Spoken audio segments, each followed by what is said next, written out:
Realmente lo que nosotros venimos denunciando no es nuevo, es algo que se viene dando no solamente desde que Maduro tomó el poder en el 2013 y ahora se ratificó en el poder ilegítimamente.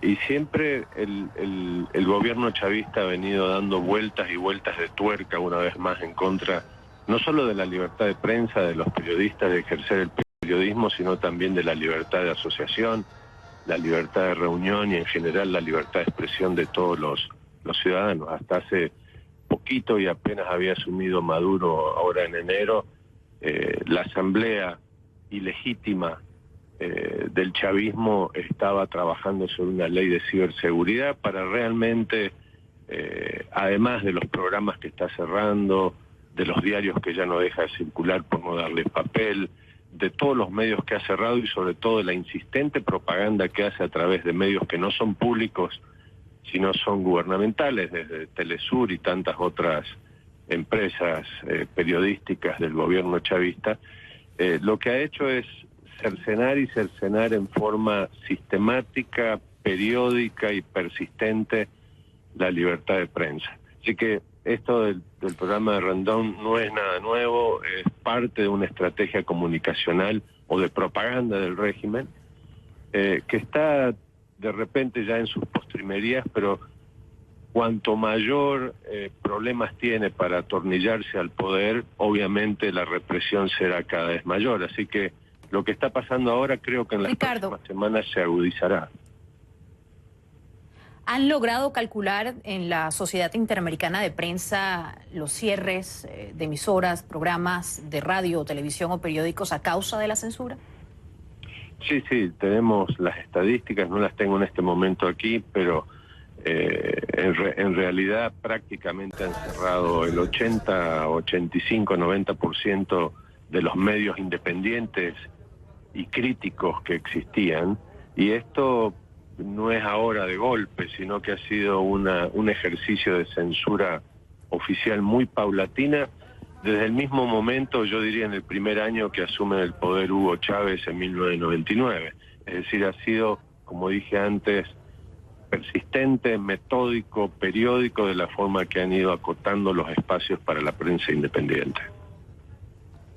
Ricardo Trotti menciona, César Miguel, aproximadamente el 80% de emisoras o programas independientes desde la llegada de Hugo Chávez al poder. Te encuentras con nosotros en la ciudad de Miami debido, en parte, ¿no?, a lo que ha ocurrido en Venezuela estos últimos meses. ¿Qué es lo que diferencia a lo que ocurrió la semana pasada al motivo de tu estadía, para decirlo de alguna manera, en Miami? Mi estadía en Miami obedece a una amenaza muy puntual que lanzó en mi contra Nicolás Maduro en cadena de radio y televisión, donde él decía que yo era un incitador al odio y que en tanto yo debería estar preso, yo debería estar condenado. Cuando en un régimen dictatorial el dictador dice algo parecido en cadena de radio y televisión, creo que la seña está perfectamente clara. Fue una agresión a mi persona, a mi familia, y pues, procedí a salir, pero desde acá yo seguía haciendo el programa de radio. Y ¿Hace cuántos meses ya? Ya más de un año y medio ya. Y se hacía el programa de radio. Ahora, ¿cuál es la diferencia puntual en estos días? Siento que es el desespero creciente por parte del régimen. Hay una situación de acorralamiento total. El diario El Mundo en Madrid lo definió muy bien en un titular. Decía: Guaidó aún no está en el poder, pero Maduro está ya en la resistencia. Maduro va siendo acorralado, va hacia el rincón, y entonces cada vez que está más acorralado reacciona con más virulencia, con más virulencia, con más violencia. Lo que ha ocurrido, lo que decía Trotti, lo que ha ocurrido con los corresponsales extranjeros nunca había pasado. El régimen siempre cuidó las formas, ¿verdad? Por ejemplo, sacaron a CNN del aire, igual que a NTN 24. Hace ya 2 años. Pero la situación con los periodistas formalmente era impecable. Ahora, el allanamiento del que fue víctima F, la expulsión de los chilenos, de los periodistas franceses, ya eso pasó a mayores. Nos quedan segundos, César Miguel, Ricardo Trotti, pero quisiera terminar esta entrevista haciéndoles una breve pregunta a los dos. Más de 40 años en la radio y en la televisión de Venezuela, ¿cómo ves el futuro cercano al derecho de opinión en el país? Y son las redes sociales quizás el secreto a este derecho. Ricardo, me gustaría también hacerte la misma pregunta. Comienzo contigo, César Miguel, rapidito. Las redes han resultado un escape magnífico, una opción, una alternativa extraordinaria. Recién esta mañana inventé un espacio con Flor Alicia Anzola, al punto que salió muy bien por Instagram y en Periscope. Claro, yo espero volver a mis medios tradicionales donde he pasado toda mi vida y creo que pronto lo voy a hacer, estoy seguro. Ricardo. Bueno, coincido plenamente y además hay que decir que siempre las redes sociales y los medios de comunicación, como sucede ahora en Venezuela, se complementan a sí mismos. Así que visiono hacia futuro una democracia para Venezuela llena de medios, volviendo todos los medios tradicionales a ejercer el periodismo y obviamente a la gente a trabajar a través de las redes sociales para hacer de Venezuela una real democracia y que se viva en libertad de expresión y libertad de prensa. Y bueno, para entender el impacto de las redes sociales, antes de comenzar la entrevista, César Miguel Rondón me comentaba que tenían aproximadamente 30.000 personas en esta intervención. Logramos 30.000 personas esta mañana entre el Periscope y el Instagram, ¿no? Muy interesante, de verdad. Tendré la oportunidad de verlo cuando estemos aquí durante cortes comerciales. Seguro. Un gusto que nos hayas acompañado. Sabes que es un placer. Alejandro. Ricardo, igual. Muchísimas gracias por acompañarnos también hoy vía telefónica, director ejecutivo de la Sociedad Interamericana de Prensa. Que tenga un buen día. Muchas gracias, Alejandra. De febrero, ya estamos a 4 de febrero de 2019 y muchos en Estados Unidos esta mañana quizás trasnochados, sobre todo en la ciudad de Atlanta, donde se encuentra el Centro Mundial de Noticias de la CNN, tras este partido del Super Bowl. Muy buenos días, María Regina. Gracias por acompañarme esta mañana en vez de mi compañera Jennifer Montoya. Muy buenos días, Alejandra. Feliz de poder acompañarte este lunes, que como bien dices, pues comienza la semana y el mes de febrero, aunque bueno, obviamente comenzó en el viernes, pero es como que recién esta semana comienza el mes, tiene uno, pues, si tienes algún tipo de metas nuevas o lo que sea, este es el momento, ¿no? Sobre todo porque es el más corto del año, entonces no debería costar tanto, ¿no?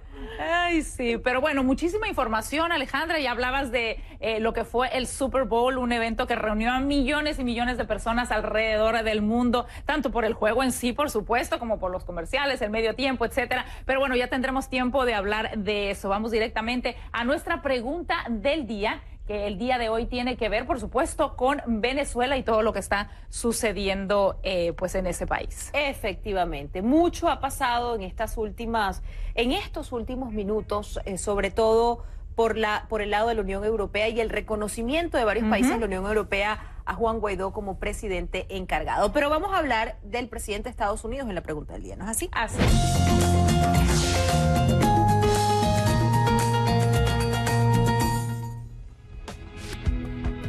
Con la etiqueta Café Venezuela, bueno, ya sabemos que Donald Trump, el presidente de Estados Unidos, no descarta la opción militar en Venezuela. Queremos saber cuál es su opinión ante este hecho. Ya saben nuestras cuentas de redes sociales, @cafecnn, @AlejandraOrá y @MReginaCNN. Recuerden que estamos esperando sus respuestas y comentarios.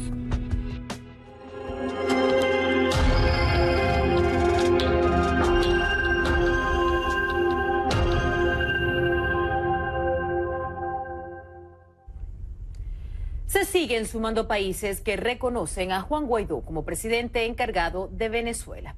Los gobiernos de España, Francia y Gran Bretaña anunciaron este lunes el reconocimiento del presidente de la Asamblea Nacional de Venezuela como presidente interino de este país, incumplido el plazo de 8 días dado al gobierno de Nicolás Maduro para convocar unas nuevas elecciones libres, democráticas y transparentes. Con más detalles de esta noticia, nos enlazamos en vivo a Madrid. Ahí se encuentra Vera Cataño con más información sobre el reconocimiento del presidente del gobierno español a Juan Guaidó. Vera, muy buenos días y cuéntanos qué fue lo que expresó primero Pedro Sánchez en Twitter sobre este reconocimiento, que tras su anuncio es importantísimo destacar que hasta el momento más de 8 naciones de la Unión Europea también han reconocido a Juan Guaidó como presidente encargado.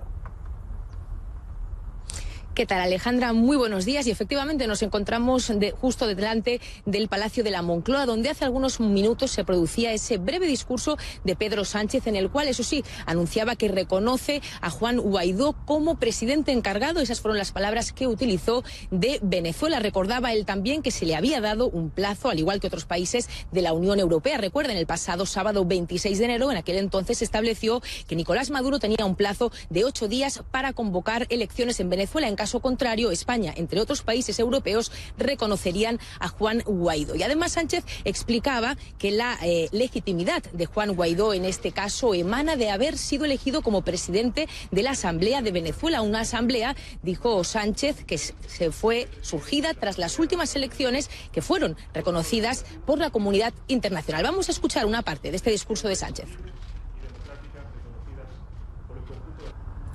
El Gobierno de España anuncia que reconoce oficialmente al presidente de la Asamblea de Venezuela, al señor Guaidó Márquez, como presidente encargado de Venezuela. La legitimidad democrática de Juan Guaidó emana de su condición de presidente de la Asamblea Nacional de Venezuela, órgano legislativo surgido tras las últimas elecciones libres y democráticas reconocidas por el conjunto de la comunidad internacional como tales. Un reconocimiento, explicaba Pedro Sánchez, que tiene un horizonte muy claro, y este es, anunciaba el presidente del gobierno español, la convocatoria lo antes posible de unas elecciones libres, democráticas y con garantías, pero también sin exclusiones. En este sentido, también confirmó el apoyo de España al grupo internacional de contacto creado por la Unión Europea precisamente para tratar de acompañar en esta crisis venezolana y tratar de hallar alguna solución. Y poco después de este reconocimiento, como bien apuntabas también, Alejandra, se sumaban otros países europeos. Hasta el momento tenemos confirmados también a Reino Unido, Francia, Dinamarca, Austria y Alemania, además de España. Son entonces estos los países que este lunes por la mañana reconocían finalmente a Juan Guaidó como presidente interino legítimo de Venezuela. Alejandra. Para poder recapitular la información de los países que reconocen a Juan Guaidó como presidente encargado, miembros de la Unión Europea, se encuentra Alemania, Francia, España, Lituania, Austria, Polonia, Dinamarca, Portugal, Letonia, el Reino Unido, Suecia y Holanda. Hablando del tema de Venezuela, Vera, también es importante destacar que este domingo fue noticia una entrevista de la cadena de la televisión española a Nicolás Maduro, donde se abordó la crisis de Venezuela. Vimos esta entrevista en varias redes sociales. Cuéntanos qué fue lo que dijo Maduro, Vera. Así es, Nicolás Maduro fue entrevistado en el Palacio de Miraflores por el periodista Jordi Évole, quien ya también lo había entrevistado en el año 2017. En esta oportunidad, efectivamente, ante una situación muy crítica de Venezuela, Jordi Évole le hizo varias veces la pregunta de si él se planteaba esa convocatoria de elecciones, pero Maduro fue constante en su respuesta de que no iba a ceder a ningún tipo de injerencia externa. Y concretamente, cuando fue preguntado sobre la posición de la Unión Europea, que también le instaba a esa convocatoria de elecciones, respondió lo siguiente. Pero porque ante la situación internacional que se ha dado... Pero es que no nos importa.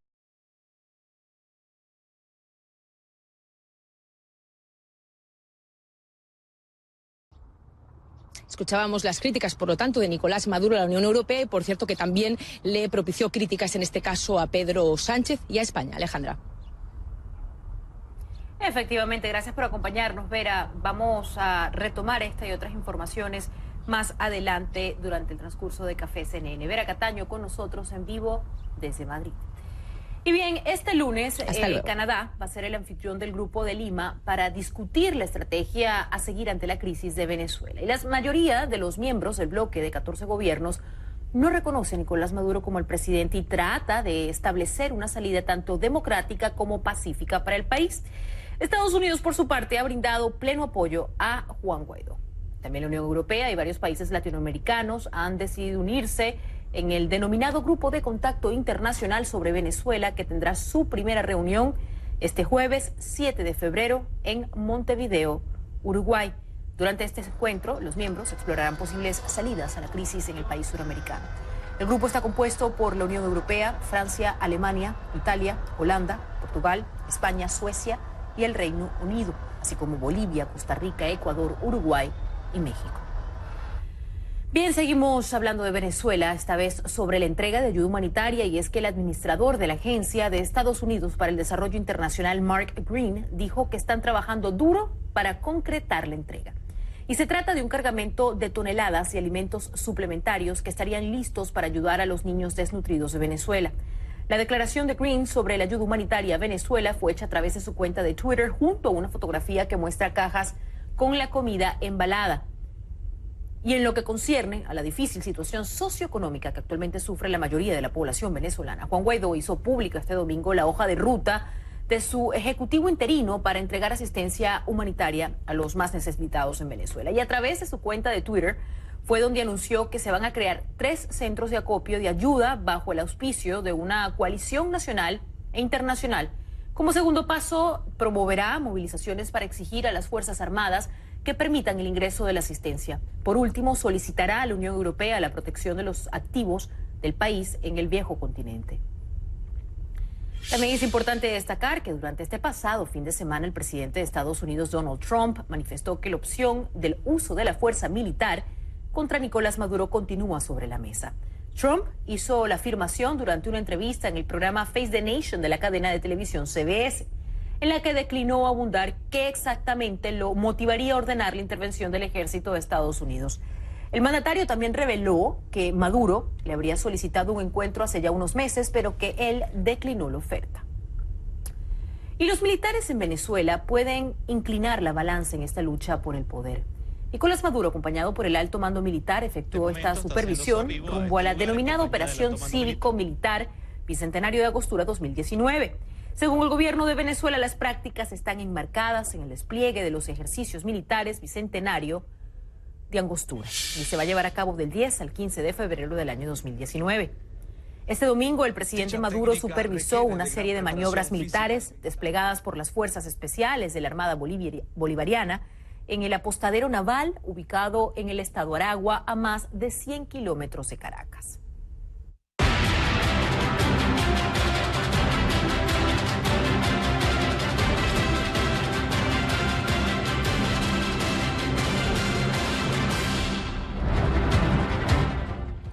Nayib Bukele, candidato del partido Gran Alianza por la Unidad Nacional, o GANA, es el candidato ganador de las elecciones en El Salvador. En rueda de prensa, el presidente del Tribunal Supremo Electoral, Julio Olivo, dijo que la tendencia en el conteo de votos de las elecciones presidenciales de este domingo era definitiva e irreversible. Merlin, se termina con esto. Merlin del CID es, por supuesto, nuestro corresponsal que se encuentra en El Salvador para traernos los detalles de esta información. Y te pregunto, más bien te afirmo, ¿se termina con esto la hegemonía partidista que dominaba el país desde hace décadas? Muy buenos días. Hola, muy buenos días, María Regina. Sí, se puso fin con estas elecciones del domingo a 30 años que han sido controlados por los partidos Arena, 20 a partir de 1989, y los últimos 2 quinquenios por el izquierdista FMLN. Las elecciones presidenciales del domingo dejaron como ganador a Nayib Bukele, y así lo recogen ya los periódicos esta mañana. Este es uno de los principales periódicos en El Salvador y está señalando a Nayib Bukele como presidente de El Salvador. Los resultados, de acuerdo al Tribunal Supremo Electoral, van el 99% de las actas escrutadas. En este caso, el presidente del Tribunal Supremo Electoral ha dicho que la tendencia es irreversible. Esto decía anoche. El partido gana 1.254.207 votos, 53.78%. La coalición obtiene el 31.62%, equivalente a 737.412 votos. El FMLN, el 13.77%, equivalente a 321.274 votos. El partido Vamos, el 0.81%, equivalente a 18.925 votos. Así es el resultado del escrutinio preliminar que está pronto a terminar. Luego el Tribunal Supremo Electoral da inicio al escrutinio definitivo para dar en firme los resultados y declarar presidente electo a quien ha resultado ganador. Sin embargo, anoche, poco después de las 9 de la noche hora local, Nayib Bukele decía: hemos hecho historia, ganamos en estas elecciones, y así lo decía el exalcalde de San Salvador. Historia del pueblo salvadoreño realmente. Hoy ganamos en primera vuelta e hicimos historia.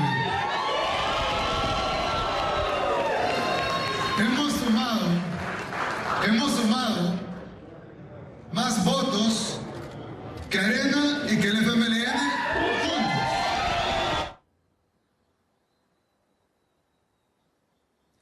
Posteriormente a esa conferencia de prensa se trasladó Nayib Bukele al centro de San Salvador, en una de las principales plazas. Ahí celebró con un aproximado de 8.000 seguidores que colmaron esa plaza. Ahora ellos están contentos por el triunfo, pero también demandando que Nayib Bukele cumpla las promesas de su campaña. María Regina. Muchísimas gracias, Merlín del Cid, por tu informe desde San Salvador. Y ahora vamos a analizar estas elecciones, y para eso me acompaña Mauricio de Bengoechea. Él es vicepresidente de la Asociación Internacional de Consultores Políticos. Muy buenos días, señor Bengoechea. Gracias por estar con nosotros esta mañana. Buenos días, María Regina, y buenos días a la audiencia de CNN. Muchas gracias. Pues ya comentábamos con nuestro corresponsal que con Nayib Bukele, o más bien con este triunfo, pues se termina con esta hegemonía bipartidista que dominó al país por décadas, y lo hace además de una forma arrasadora. ¿Qué le dio la ventaja ante el electorado? Mire, es una campaña muy interesante porque Nayib Bukele demostró que en un país como El Salvador se puede hacer una campaña hoy en día a través de las redes sociales. Nayib Bukele fue realmente el campeón de las redes y utilizó estas tecnologías que hoy en día existen para llegar y persuadir a los electores, de manera que me parece que ese es el primer dato interesante. Una campaña verdaderamente arrolladora que, como él mismo lo dijo, termina la época de la posguerra en El Salvador. Así es, además él es muy joven, entonces también eso hace que conecte mucho con el electorado. No solamente es muy joven, es el presidente más joven que ha tenido la historia de El Salvador, sino que es muy millennial, actúa como si fuera un millennial, de manera que se conecta muy bien con los jóvenes. Ahora, Bukele supo capitalizar definitivamente el descontento, incluso, bueno, su lema era: el dinero alcanza cuando nadie roba. Eso me recuerda mucho, yo soy mexicana, Andrés Manuel López Obrador, a quien, por cierto, Bukele ha dicho que admira. ¿En qué se parecerá el gobierno de Bukele al del mexicano? Bueno, Bukele es un hombre que tiene una formación de centro-izquierda, aunque yo creo que son completamente distintos Andrés Manuel y él. Bukele llega a la alcaldía de San Salvador apoyado por el Frente Farabundo Martí, por el Frente de Liberación Nacional, y después el Frente lo expulsa, de manera que sus ideas sí son progresistas, pero no creo que se parezca a Andrés Manuel. Lo copia en el tema de la corrupción porque sabe que le funciona, y curiosamente gana precisamente con la Alianza Gana, que fue fundada por Tony Saca, condenado a 10 años de prisión precisamente por corrupción. Ahora, no las tiene todas consigo tampoco. Precisamente, estábamos hablando de los otros dos partidos, pues dominan el Congreso. ¿Qué tiene que hacer para poder salir adelante con su gobierno, con este Congreso dominado por los otros dos partidos? Bueno, le será difícil, pero la gobernabilidad hoy no se construye solamente entre el Ejecutivo y el Legislativo. La ciudadanía seguramente generará una gran presión para que Bukele logre desarrollar sus propuestas de gobierno cuando era candidato, y yo creo que se concentrará para que en 2021, que vienen las elecciones parlamentarias o las elecciones de la Asamblea, Bukele obtenga una importante participación que le permita tener mucho mayor gobernabilidad. Así es. Además de la inseguridad, que es uno de los temas principales en El Salvador, ¿Cuál será el reto más grande al que se enfrentará el nuevo gobierno? Yo creo que el reto más grande es la inseguridad. O sea, en 30 años de gobiernos de Arena y del Frente no se ha podido superar ese problema. Pero además El Salvador no ha superado los problemas de desigualdad y de pobreza en estos años. Usted ve que hay mucha gente que se va en las caravanas que vienen de Centroamérica hacia Estados Unidos. Hay muchos salvadoreños y de hecho los salvadoreños están muy descontentos con la política tradicional porque solamente el 45% participó en estas elecciones. De manera que tiene que recuperar la confianza en el gobierno de parte de los ciudadanos, pero tiene que trabajar para crear condiciones sociales y condiciones de oportunidades más importantes en su país. Ahora, hablando precisamente de estas caravanas, ¿cuál va a ser la política exterior con respecto a Estados Unidos de Nayib Bukele? Bueno, una cosa interesante de Nayib es que con la llegada de este joven al poder, Venezuela pierde un aliado, porque el Frente siempre se mantuvo aliado y apoyando a Maduro. Creo que él se va a alinear mucho más al gobierno de los Estados Unidos en términos de lo que sucede en Venezuela, y en este sentido tampoco se parece mucho a López Obrador, que se ha preferido mantener neutral. Es, por supuesto, una elección muy importante para El Salvador, pero ya lo comentaba, no nada más para ese país, sino para la región en general. Ya nos hablaba de Venezuela y también ha tenido duras palabras en contra de Daniel Ortega en Nicaragua. De hecho, lo ha comparado con el dictador Somoza. Sí, yo creo que Bukele es un candidato que quiere ser un candidato democrático, que no quiere unirse a ese grupo, digamos, de lo que se llama el ALBA, de los países del ALBA, sino más bien mostrarse que ganó dentro de un proceso limpio y democrático, como lo reconoció Carlos Calleja, su contrincante de Arena. Ahora, a pesar de que fue o por lo menos eso es lo que vimos, un proceso limpio, un proceso transparente, un proceso en el que arrasó en estas elecciones, hubo mucho ausentismo. ¿Por qué? Porque yo creo que hay una gran frustración de parte del pueblo salvadoreño.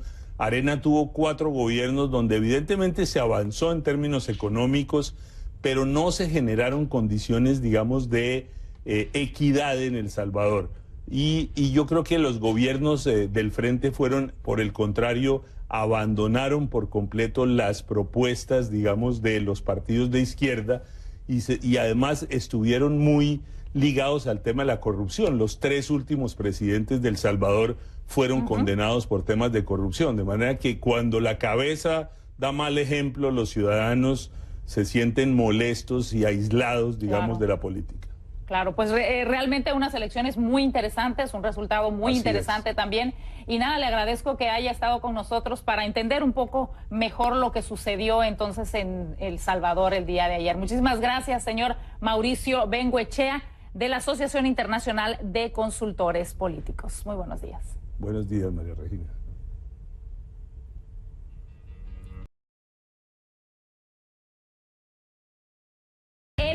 Yo soy María Regina Bustamante, hoy en ausencia de Jennifer Montoya, pero muy contenta de poderte dar los buenos días y acompañarte a Alejandra ahora hoy 4 de febrero, que como comentábamos hace rato, pues para quienes tienen propósitos, hoy comienza el mes. Porque bueno, la gente a veces tiene pequeños pormenores, para decirlo de alguna manera, durante el mes de enero, pero es un gusto enorme, como siempre, amanecer con ustedes, comenzar una nueva semana, sea cual sea el propósito de ustedes este 2019. Un gusto también comenzar contigo, María Regina, y con todas las noticias, ¿no?, que tenemos esta mañana.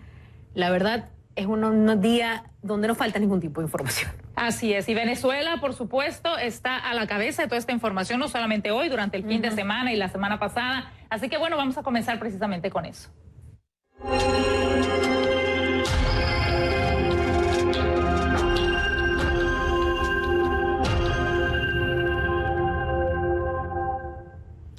Desde muy temprano comenzaron las noticias sobre Venezuela y es que esta mañana Juan Guaidó amanece con el apoyo de muchos países europeos. Todo comenzó con tempranas horas con España, seguido de varias otras naciones europeas.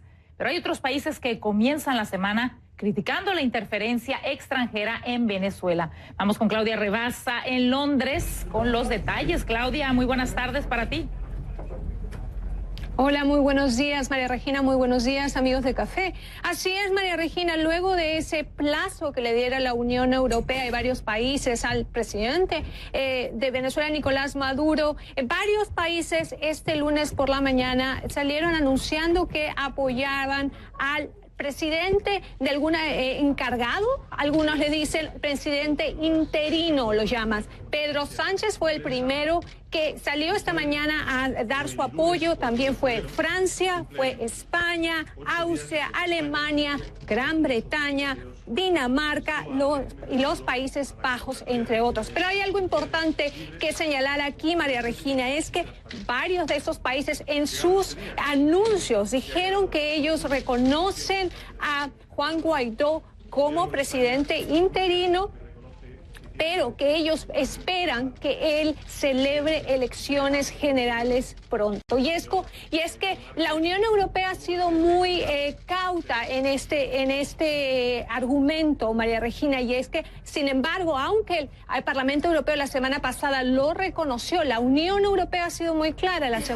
El día domingo emitió un comunicado en donde anunció que ese grupo internacional conformado por países de la Unión Europea y países latinoamericanos tendrá su primera reunión este jueves en Uruguay. Ellos han sido muy cautos, ellos quieren un proceso electoral legítimo y libre en Venezuela. También este lunes, como podrás imaginarte, Rusia también volvió insistiendo en su retórica de no interferir en los asuntos internos. El presidente Putin ha sido muy claro desde la semana pasada, dando su apoyo al gobierno de Nicolás Maduro, pero lo cierto es que poco a poco esta presión y este apoyo de los países europeos se va viendo. Ellos están siendo muy cautelosos en su argumento y en el apoyo y en el lenguaje que usan. Nosotros nos comunicamos con la vocera de Federica Mogherini esta mañana y ellos nos dicen que están evaluando el siguiente paso antes de esta reunión en Uruguay. Federica Mogherini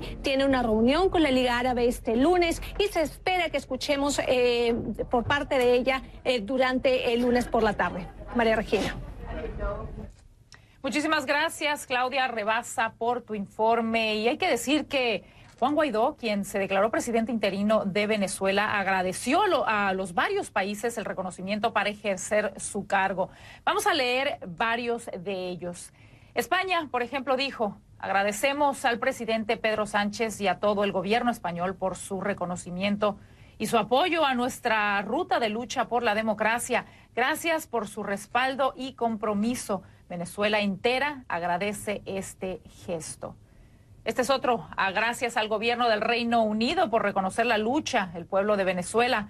Valoramos profundamente su apoyo y estamos seguros de que juntos lograremos salir de esta crisis política, social, económica y humanitaria. Francia. Agradecemos al presidente Emmanuel Macron y a todo el gobierno de Francia por apoyar nuestra lucha.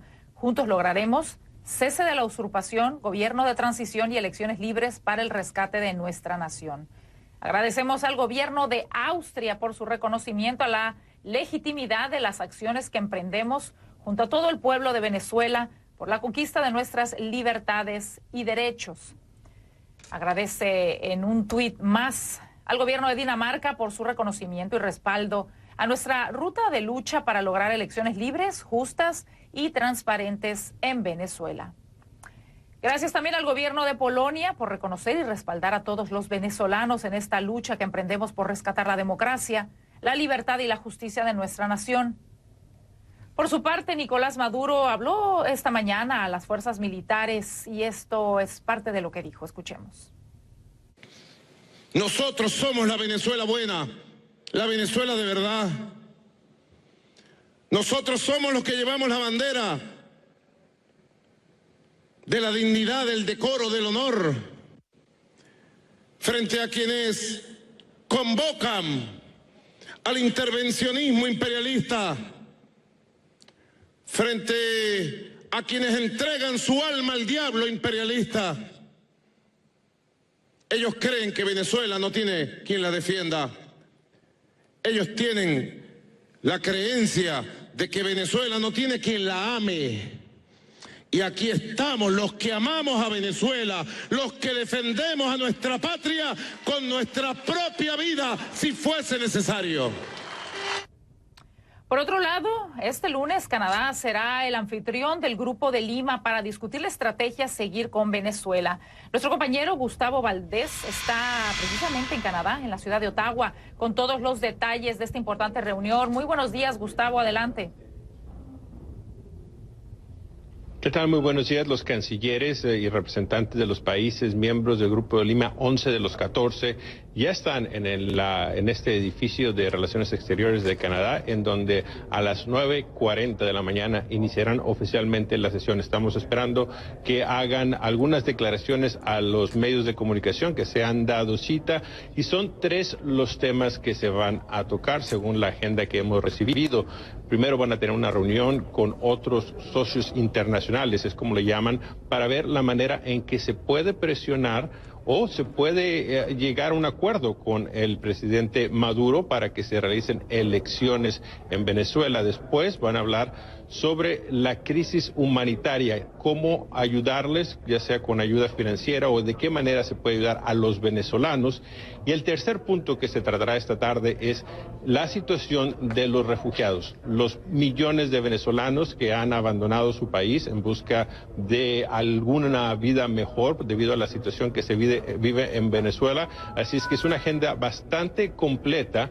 Lo que no sabemos en este momento, y será parte de la conferencia de prensa quizá que se haga al finalizar esta sesión, de cómo se contrastaría esta reunión del Grupo de Lima con la que está programada el jueves en Montevideo, con grupos organizados por México y Uruguay, países que también son miembros del Grupo de Lima, pero que no están participando. Ellos se mantienen neutrales, como dicen sus gobiernos, y habría que ver cómo se van a resolver diferencias o cómo se puede colaborar entre estos dos grupos que se están reuniendo esta semana referente a la situación en Venezuela. El primer ministro canadiense Justin Trudeau se comunicó vía telefónica con Juan Guaidó el domingo, le reiteró su apoyo, le reiteró el compromiso de Canadá para que se resuelva pacíficamente este conflicto, mientras que el autoproclamado presidente interino le dio las gracias a Canadá y a la gente del país por el apoyo que ha recibido. María Regina. Gustavo, ¿sabes aproximadamente cuánto se espera que dure esta reunión? Es una reunión de un día. La agenda tiene programada una conferencia de prensa para esta tarde. Vamos a tratar de hablar durante el día. Las personas que tienen, los representantes de los cancilleres con los que nos hemos comunicado, dicen que es una agenda bastante cerrada, así es que el tiempo va a estar limitado. Es una reunión de emergencia de un día, y la verdad es que con la rapidez que están sucediendo muchas cosas a nivel internacional, países reconociendo a Guaidó como presidente interino, la presión que se pone a el presidente Maduro, declaraciones fuertes que hemos escuchado por parte del presidente Donald Trump. La información está cambiando bastante rápido. Además, como le decíamos, esta reunión el jueves de otro grupo internacional de países interesados en resolver la situación. Así es de que es una urgencia para este grupo el tratar de llegar a un acuerdo para poder avanzar en lo que está sucediendo, en la manera en que ellos pueden ayudar a Venezuela, pero también el marco en el que estamos viviendo todo esto pudiera resultar en algo de que lo que se decida hoy quizá no sea necesariamente lo que se puede implementar al fin de semana, dado a las otras reuniones y todo lo que está sucediendo alrededor de Venezuela. Así es, Gustavo, como bien dices, pues se está sucediendo todas estas cosas demasiado rápido. Va a ser muy interesante saber lo que pues digan al finalizar de esta importante reunión. Muchísimas gracias, Gustavo Valdés, por tu informe desde Ottawa, en Canadá.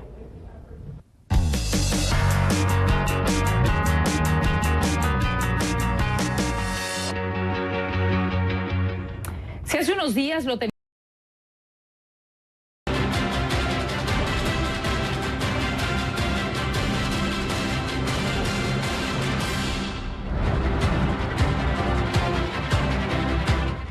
Este lunes, El Salvador amanece con un nuevo presidente electo, Nayib Bukele, que con la mayoría de los votos escrutados recibió la mayoría de votos según el Tribunal Supremo Electoral de ese país.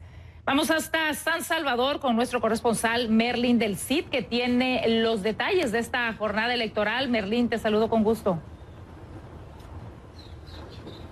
Hola, muy buenos días, María Regina. Como tú lo decías, las elecciones presidenciales en El Salvador se definieron en primera vuelta y la mayoría de los votos los otorga el Tribunal Supremo Electoral en el escrutinio preliminar a Nayib Bukele.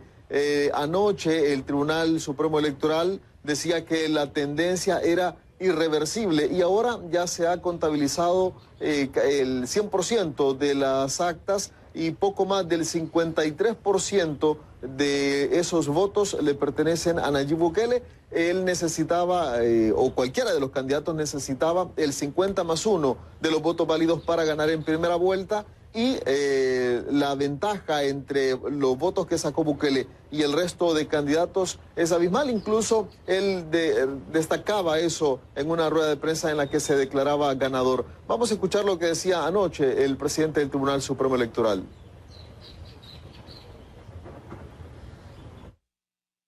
El partido gana 1.254.207 votos, 53.78%. La coalición obtiene el 31.62%, equivalente a 737.412 votos. El FMLN, el 13.77%, equivalente a 321.274 votos. El partido Vamos, el 0.81%, equivalente a 18.925 votos. Los tres aspirantes, o los otros tres aspirantes a la presidencia, María Regina, reconocieron anoche mismo los resultados y aunque no se había terminado de escrutar las actas, ellos reconocían que la tendencia no iba a cambiar y por lo tanto le deseaban éxitos al nuevo presidente. Ahora mismo el Tribunal Supremo Electoral está terminando el escrutinio preliminar. Debe iniciar, según lo que establece la ley electoral salvadoreña, el escrutinio definitivo para dejar en firme los resultados. Después, poco después de las 9 de la noche, hora local, Nayib Bukele convocaba una rueda de prensa en la que se declaraba ganador de estos comicios del domingo. Así lo decía. Historia del pueblo salvadoreño, realmente. Hoy ganamos en primera vuelta e hicimos historia.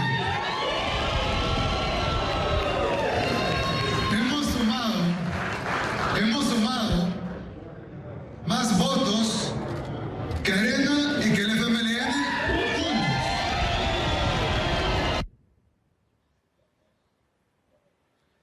Varios presidentes de la región, María Regina, han felicitado ya a Nayib Bukele por el triunfo en las elecciones y ahora los salvadoreños están a la espera de que él cumpla sus promesas de campaña, María Regina. Pues una elección muy importante, no solamente para El Salvador, sino para toda la región. Muchísimas gracias, Merlin del Cid, por tu informe desde San Salvador. Bueno, y con esta información vamos a hacer una nueva pausa aquí en Café CNN, pero no se vayan.